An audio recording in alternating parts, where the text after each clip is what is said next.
الحمد لله رب العالمين والصلاة والسلام على سيد الأنبياء والمرسلين وعلى آله وأصحابه أجمعين أما بعد فأعوذ بالله من الشيطان الرجيم بسم الله الرحمن الرحيم كل نفس ذائقة الموت صدق الله العظيم رب اشرح لي صدري ويسر لي امري واحلل عقدة من لساني يفقهوا قولي واجعل لي وزيرا من اهلي ان الله وملائكته يصلون على النبي يا ايها الذين امنوا صلوا عليه وسلموا تسليما اللهم صل على سيدنا محمد وعلى آل سيدنا ومولانا محمد مبارک وسلم وصلی علیہ. محبت سے درود و سلام پڑھے.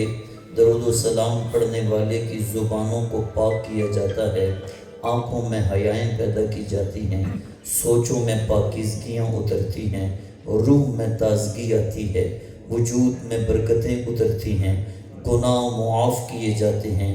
سب سے بڑی بات مدینے والے کی نگاہ بھی ہوتی ہے، اللہ اپنا قرب بھی عطا فرماتا ہے.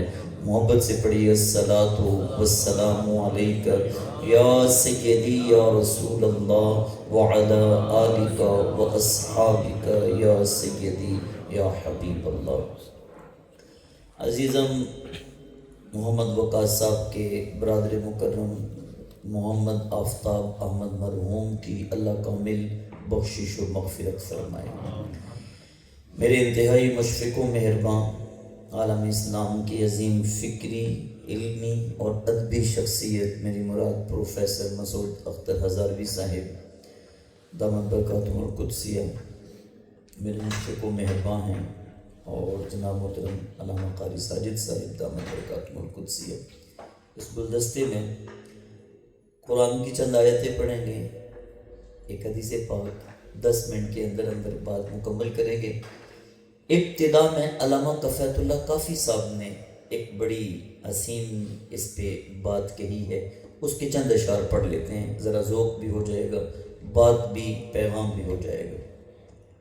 آپ فرماتے ہیں کہ کوئی گل باقی رہے گا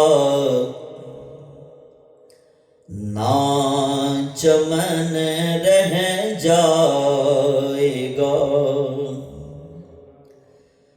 پر رسول اللہ کا دین حسن رہ جائے گا. جو پڑھے گا صاحب لولاک کے اوپر درود، آگ سے محفوظ اس کا تن بدن رہ جائے گا. اطلس و کم خواب کی پوشاک پہ نازا نہ ہو، اس تنے بے جان پر خالی کفن رہ جائے گا. نام شاہانے جہاں مٹ جائیں گے، لیکن یہاں حشر تک نام و نشانے پنجتن رہ جائے گا.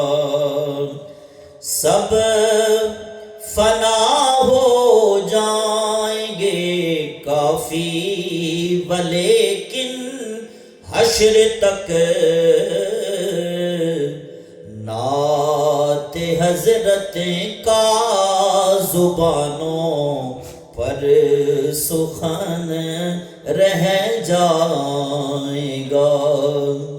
کوئی کوئی گل باقی رہے گا نہ چمن رہ جائے گا، پر رسول اللہ کا دین حسن رہ جائے گا۔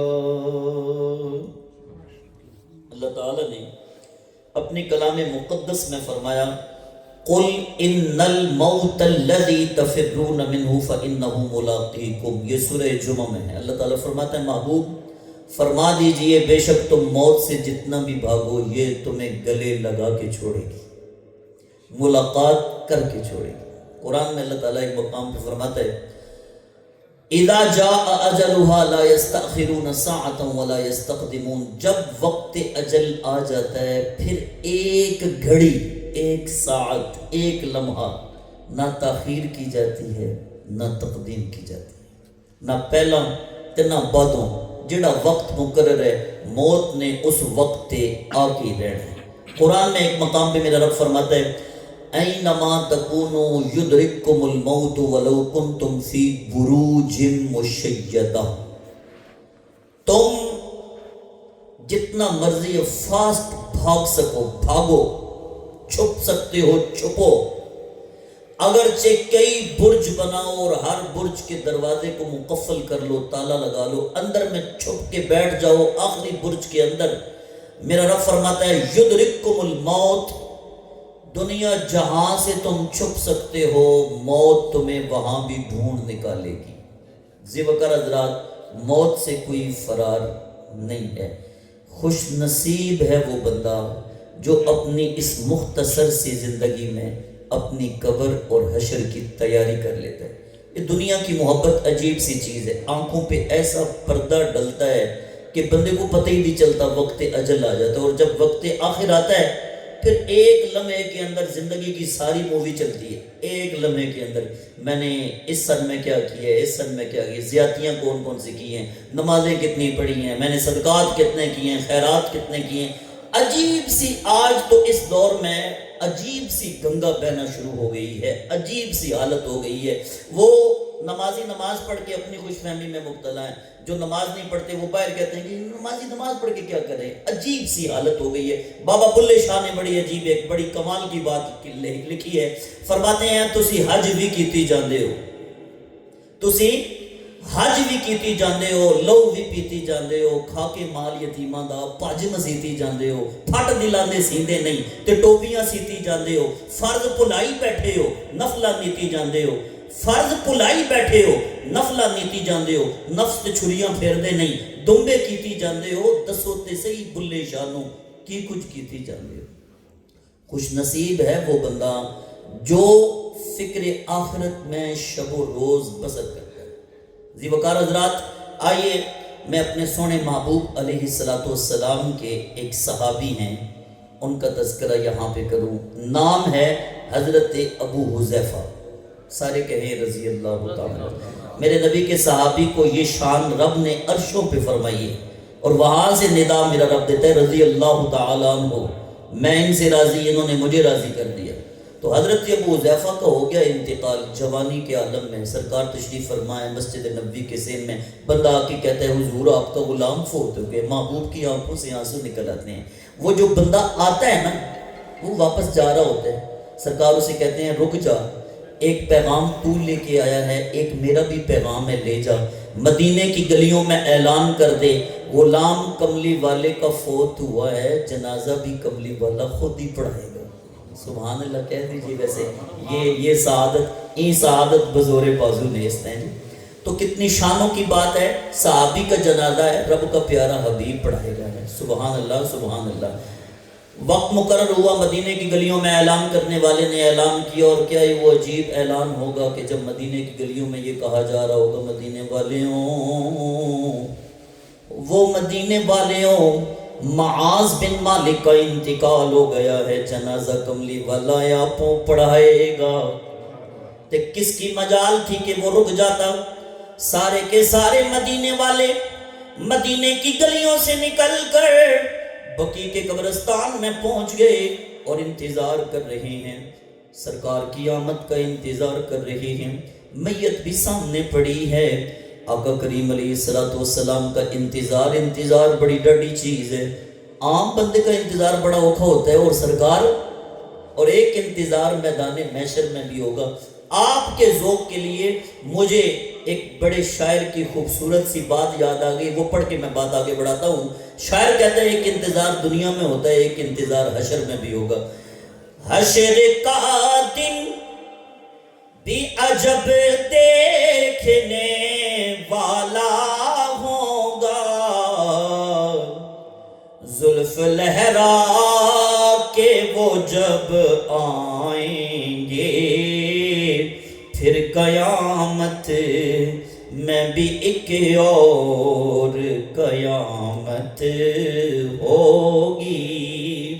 اور یہ سنا ہے کہ وہاں رات اندھیری ہوگی، پر قبر کا خوف نہ رکھنا اے دل، وہاں سرکار کے چہرے کی زیارت ہوگی۔ میرے آقا تشریف لے کے آئے، جنازہ پڑھایا۔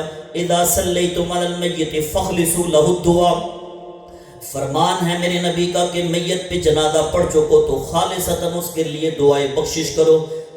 بخشش کی دعا مانگی گئی، تدفین کی گئی۔ ایک دن گزرا، 2 دن گزرے، چند دن گزرے، کتنے؟ حدیث کا لفظ جو ہے نا وہ یہ ہے کہ چند دن گزرنے کے بعد صحابہ بیٹھے ہیں مسجد نبی کے سین میں، حضور اپنے حجرے میں، صحابہ کی بات چیت کی آواز میرے نبی کے کانوں میں پڑی، سرکار تشریف لے گئے۔ صحابہ ہاتھ مانگ کے کھڑے ہو گئے، سونے کوئی حکم آ گیا ہے جبریل؟ فرمایا نہیں، حکم کوئی نہیں آیا، مجھے اپنے غلام معاذ بن مالک کی یاد آ گئی۔ تم نے آپس میں بات چیت کی تو مجھے یاد آیا، کل تک تو معاذ بن مالک بھی تم میں بیٹھ کے باتیں کر رہا۔ سونے کیا حکم ہے، پھر کیا کرے؟ سرکار نے فرمایا تم ہاتھوں کو بلند کرو، میں اپنے غلام کے لیے بخشش کی دعا مانگتا ہوں۔ استغفروا لمعاذ بن مالک، تم آمین کہنا تاکہ رب میرے غلام کے درجوں کو اور بلند فرما دے۔ سبحان اللہ سبحان اللہ۔ حدیث مکمل ہو گئی۔